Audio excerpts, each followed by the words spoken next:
TTT meistarkomandā. Latvija ir labākā valsts pasaulē. Un mums ir vairākas lietas, kurās esam paši pirmie visā lielajā pasaulē. Esam pirmie Eiropas čempioni basketbolā. Esam pirmie olimpiskie čempioni BMX-ā.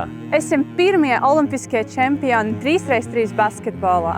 Sportā mēs esam sasnieguši un sasniegsim vēl ļoti daudz. Ar jums mēs kļūstam tik stipri kā nekad. Jūs esat mūsu lielākā motivācija.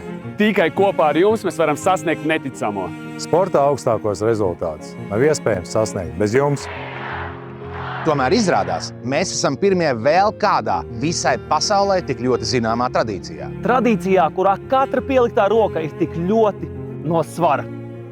Roku salikšana pirms spēlēm ir radusies no mūsu zelta meitenēm, leģendārajām TTT basketbolistēm. Tāpēc mēs jūs pilnīgi visus aicinām 29. jūnijā šeit, pie Brīvības pieminekļa. Lai 2:00 dienā piedalītos zibakcijā, kurā mēs visi saliksim rokas, lai kopīgi nobļautu saukli Mūsu zeme Latvijā!